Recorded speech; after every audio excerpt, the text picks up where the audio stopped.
Hi everyone, very good morning. This is Abhishek from Global Visa Hub. Again, I am here with my new video and today we will discuss about Singapore rejection case and Singapore rejection ratios. From last 6 months, we are receiving calls from parents and students that they are getting rejection in Singapore student visa and that is true also. So आज हम सारा discuss करेंगे that what are the main reason that students are getting rejection from Singapore study visa. अगर मैं बात करूं Singapore study visa की documents की कि क्या क्या डॉक्यूमेंट्स हैं जो सिंगापुर स्टडी वीज़ा में लगते हैं और किस बिहाफ पे सिंगापुर स्टडी वीज़ा हम ले सकते हैं, क्या क्या क्या सिनेरियो रहता है, क्या क्या चेकलिस्ट रहती है जो हमें कॉलेज को देनी होती है और आगे अपलोड होती है और हमारे पास हमारा ट्रैकिंग नंबर आता है जिसको सोलर आईडी कहा जाता है। उससे हम अपना वीज़ा ट्रैक करते हैं और 30 से 35 दिन में हमारे पास रिजल्ट आता है। अगर मैं डॉक्यूमेंट्स की बात करूँ सिंगापुर स्टूडेंट वीज़ा के डॉक्यूमेंट्स की क्या क्या रिक्वायरमेंट होती है, सबसे पहला डॉक्यूमेंट चाहिए आपका पासपोर्ट जो कि एटलीस्ट 6 मंथ तक के लिए वैलिड होना चाहिए। आपकी फोटोग्राफ चाहिए, आपका बर्थ सर्टिफिकेट चाहिए, आपका 10th चाहिए, 12th चाहिए। अगर आप नॉर्मल डिप्लोमा पे जा रहे हो तो 10th के बिहाफ पे भी लगा सकते हो। यस, अगर आपने इंडिया में 10th करी है तो आप तब भी सिंगापुर स्टूडेंट वीज़ा अप्लाई कर सकते हो नॉर्मल डिप्लोमा में लेवल 3 में।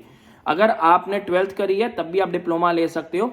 अगर आपने ग्रेजुएशन करी है या यहाँ पे इंडिया में कोई डिप्लोमा करा है तो आप एडवांस डिप्लोमा ले सकते हो। उसको ADHM कहा जाता है, advance diploma in hospitality management. जो सिंगापुर में स्टूडेंट वीज़ा के कोर्सेज रन होते हैं वो होते हैं हॉस्पिटैलिटी का, टूरिज्म का, सप्लाई चेन का, डेटा साइंस का, IT का।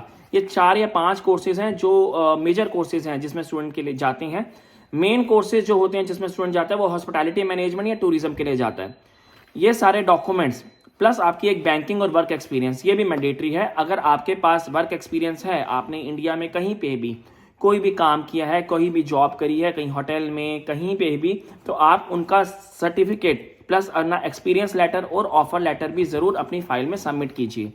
कई बच्चों के मेरे पास मैसेज आते हैं कि उनके पास बर्थ सर्टिफिकेट नहीं है। अगर आपके पास बर्थ सर्टिफिकेट नहीं है तो आप एक एफिडेविट बना सकते हो 100 रुपये के एफिडेविट पे। उसमें आप अपने पासपोर्ट की सारी डिटेल मेंशन करा सकते हो। इस वीडियो में मैं एक एफिडेविट का एक सैम्पल भी दे दूंगा।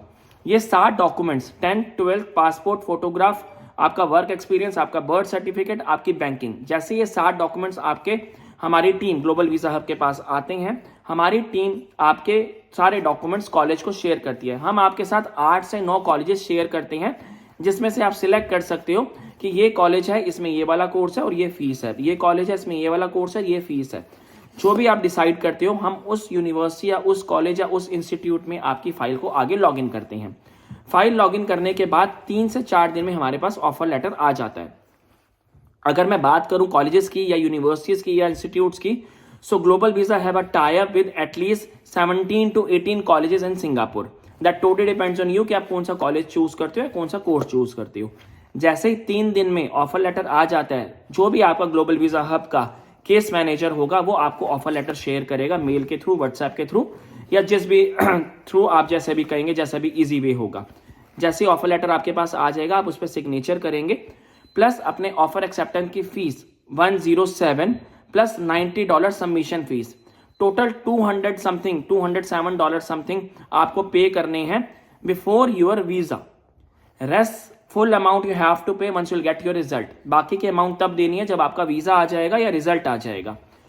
वीजा से पहले जो चार्जेस लगते हैं वो $260 लगते हैं जो कि अप्रॉक्स 12 से 13 हज़ार रुपये के आसपास होते हैं जो वीजा से पहले सिंगापुर में आपको पे करने होते हैं। वीजा के बाद डिपेंड करता है कौन सा कोर्स ले रहे हो।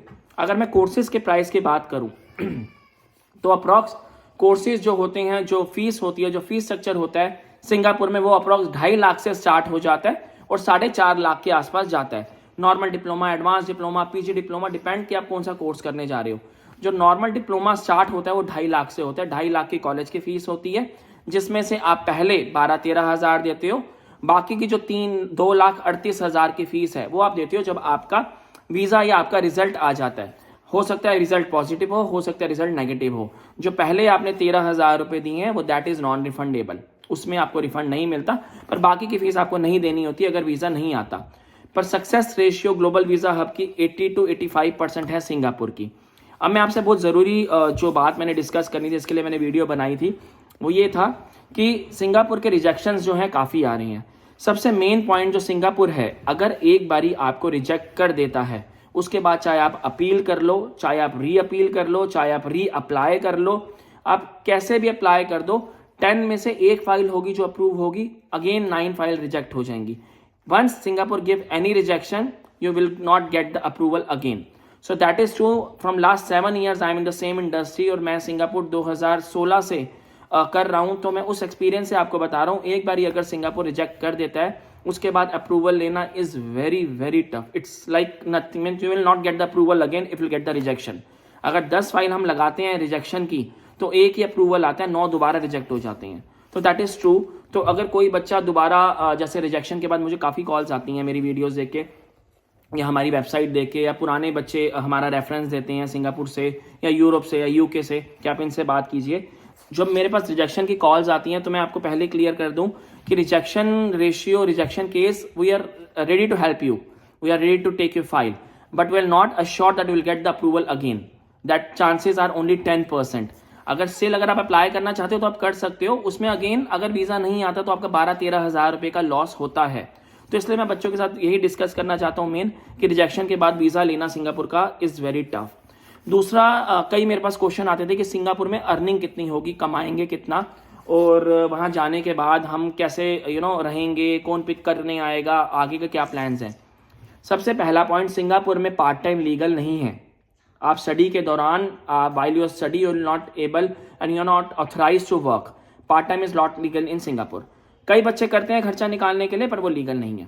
सेकंड, जब अर्निंग होती है वो होती है 800, 700, 900, 700 से 900 डॉलर्स के आसपास की अर्निंग होती है. अकोमोडेशन सिंगापुर में बहुत ज़्यादा अच्छा नहीं है बच्चों के लिए. मैं आपको बिल्कुल फ्रैंकली बताऊं कि जो अकोमोडेशन बच्चे एक रूम में 4-4, 5-5 बच्चे भी रहते हैं, तो अकोमोडेशन जो है वो ज़्यादा अच्छा नहीं है as compare to other countries. खर्चा अकोमोडेशन का कितना होता है? 250 से 300 डॉलर पर मंथ का खर्चा होता है. फूड का खर्चा कितना होता है? $150 के आसपास होता है. MRT का खर्चा कितना होता है? $100 के आसपास होता है. तो आप सारा खर्चा देख लो, 350 से 400 का खर्चा भी है महीने का. $800 आप कमाओगे, $400 आप खर्च करोगे, तो 400, 450 ही आप बचा पाओगे वाइल यूर स्टडी. उसके बाद आता है OJT.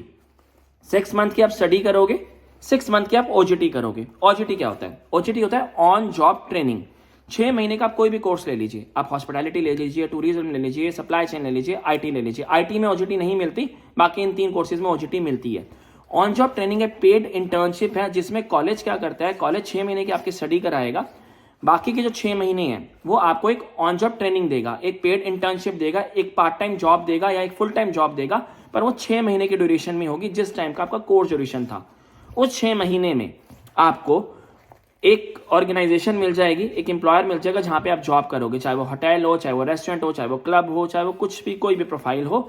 वहां पे आपको जो सैलरी मिलेगी वो मिलेगी $1000 से $1200. अच्छी कॉम स्किल्स हैं, अच्छा एक्सपीरियंस है तो 1500 भी मिल सकती है. वैसे 1000-1200 के आसपास आपको जो है OJT मिलती है. 1000-1200 हो गए 60,000 के आसपास पर मंथ की आपका जो है अर्निंग होगी. उस 60,000 में से 25 से 30,000 अपना खर्चा भी मान लो, क्योंकि OJT में कभी कभी फूड भी मिलता है तो खर्चा कम हो जाता है, कभी कभी अकोमोडेशन में मिलती है तो और खर्चा कम हो जाता है. तो जो भी आप कमा रहे होते हो उसमें से 80% आप सेव कर सकते हो. ये था OJT का पार्ट. अब बात करते हैं फ्यूचर प्लान्स की, जो कि तीसरा और मेन पॉइंट था. फ्यूचर प्लान सिंगापुर में क्या होता है कि कई बच्चों का कॉल आता था कि सर हम सिंगापुर में 6 महीने का कोर्स कर रहे हैं, 6 महीने की OJT ले रहे हैं, उसके बाद क्या करेंगे. हमारे 80 to 90% बच्चे क्या करते हैं, अभी तक ना करते करते ग्लोबल वीज़ा हब के मोर देन 300 स्टूडेंट सिंगापुर में स्टडी कर चुके हैं, करके आगे जा चुके हैं, या वो वहीं पे ही एसपास ले चुके हैं. मोर देन 300 स्टूडेंट सिंगापुर में हम सेंड कर चुके हैं फ्रॉम लास्ट 3 to 4 ईयर्स. अगर मैं बात करूं कि आगे के क्या प्लानिंग है, जो मैं चाहे आप मेरे थ्रू फाइल अप्लाई लगाइए, चाहे आप ग्लोबल वीज़ा आपके थ्रू लगाइए, चाहे आप कहीं से भी अप्लाई कीजिए, पर अगर आप सिंगापुर जाते हैं या आप सिंगापुर में ऑलरेडी हैं, आगे के आपके प्लान्स क्या होने चाहिए. जैसे ही आपका कोर्स खत्म होता है, आपकी OJT खत्म होती है, आप 2 महीने के एक्सटेंशन लीजिए. उस 2 महीने के एक्सटेंशन में अपनी फाइल तैयार कीजिए. अगर आपकी कॉम स्किल्स अच्छी हैं, आप IELTS दे सकते हो, तो UK देखिए, कनाडा देखिए. अगर आपकी कॉम स्किल्स नहीं है, इतना आप कॉम स्किल्स में आप इंग्लिश में इतनी बातचीत नहीं कर सकते, तो आप यूरोप देखिए. ऐसी कंट्री जहाँ विदाउट IELTS आप कर सकते हो, चाहे लातविया हो गया, लिथुआनिया हो गया, पोलैंड हो गया, चेक रिपब्लिक हो गया, स्पेन हो गया, ग्रीस हो गया. 7-8 कंट्रीज हैं जहाँ पे आप अप्लाई कर सकते हो. वहाँ पे IELTS नहीं चाहिए. क्या क्या चाहिए? वही सारे डॉक्यूमेंट जो आपने सिंगापुर में लगाए थे, सिंगापुर का सर्टिफिकेट, सिंगापुर का NOC, सिंगापुर की मार्कशीट प्लस OJT का सर्टिफिकेट. 4-5 डॉक्यूमेंट सिंगापुर के लगे, प्लस आप अपना अप्लाई कर सकते हो अब यूरोप के लिए.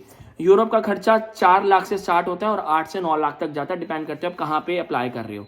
तो ग्लोबल वीज़ा हब आपका सिंगापुर तक का जो पूरा स्टडी का सिनेरियो है, जो पूरा स्टडी का जो स्ट्रक्चर है, वो पूरा कराने के बाद पाथवे में आपको यूरोप के लिए भी हेल्प कर सकता है और यूरोप जाने के लिए भी सारा गाइड कर सकते हैं। हमारी टीम, हमारे केस मैनेजर्स आपकी हेल्प कर सकते हैं कैसे आप आगे यूरोप के लिए भी जा सकते हो।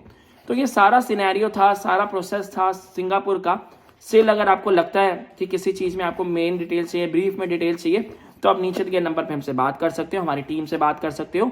और मैंने मेन जो क्लियर करना था वीडियो में, यही क्लियर करना था कि सिंगापुर रिजेक्शन के बाद आप अगर दोबारा अप्लाई करते हो तो वीज़ा लेना is very tough.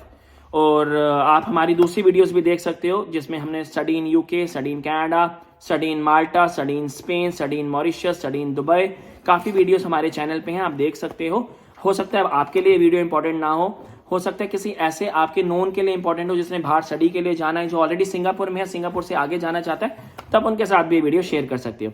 Thank you very much. This is Abhishek from global visa hub. Thank you.